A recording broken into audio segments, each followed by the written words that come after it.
Hello, in this video I'm going to use the work values ranking system to again continue to narrow down my occupations roster and talk a little bit about how my work values influence the jobs that I'm going to want or the things that I think are important. So far I've used skills and interests to narrow down my occupations roster. And as you can see, it hasn't been narrowed down a whole lot. If that's true for you too, that's okay. Because at least for me, skills and interests really strongly tie together. I tend to like what I'm good at and good at what I like. And so even if I've separated those out, a lot of these things are going to hang together pretty tightly.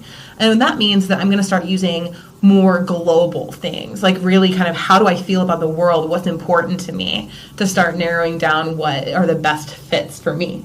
And so to do that, what you're going to do is you're going to use, on Dr. Hammer's website, you're going to use this work values ranking activity. It's going to look like this. You're going to go down and hit submit.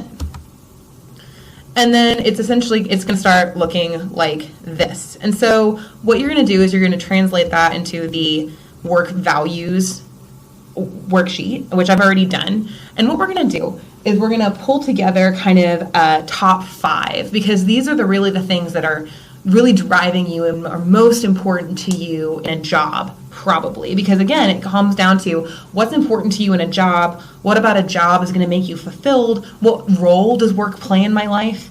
And so eventually, for me, my top 5 work values are achievement, which means I feel that I'm really exercising my entire brain, my entire intellectual capacity, and I'm also performing really highly at whatever job I have. Moral fulfillment, so the feeling that my job does good for the world, that it helps me fit better into my thought of like doing good. Work-life balance, so that means essentially I can go home when I want to and that my work doesn't take over my life. Job security, so if I start a job and I'm going to be able to keep it. I don't have to bounce around a lot. I'm not usually worried where my next paycheck is going to come from. And then prestige. And that means like not only do I think that this job is important, but other people think this job is important. And it's important to recognize that your values, they are uniquely important to you, which means that there's no good or bad value to have. It's just important to be honest with yourself. Because, again, this is really stuff that digs into the core of who you are and what you've learned about what's important in a job. And it's also, like I said, we're going to typically go with like a top 5 or a hot 4. For me, especially, like prestige and achievement are kind of the same thing, because the jobs that I think of as prestigious are typically jobs that require high performance. And if that's true for you, then you can either like narrow it down to like a top 4 or even expand it out to like a top 6. But so keeping that in mind, that's, again, this is all about you and what you think is important.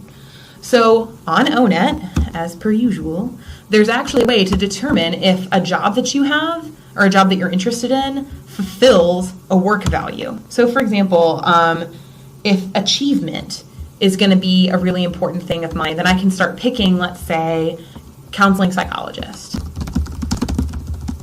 And I'm going to start Googling that and click on that.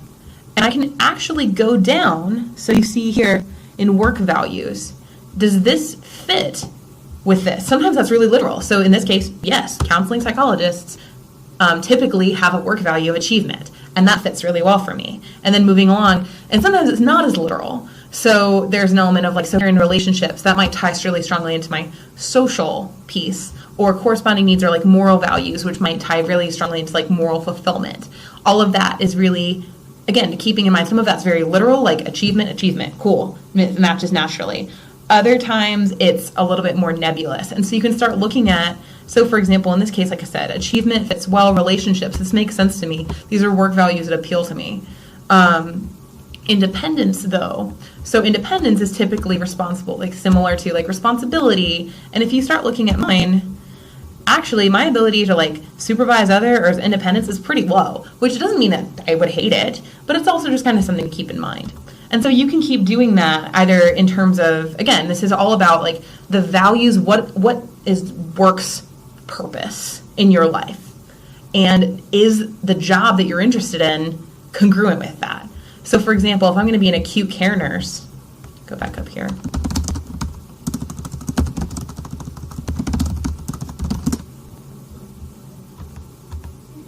I'm going to be an acute care nurse. I'm going to go down to work values. And in this case, achievement fits, but there's also an element of like support or service. Those things might fit. But if it doesn't fit, then that's important for me to know.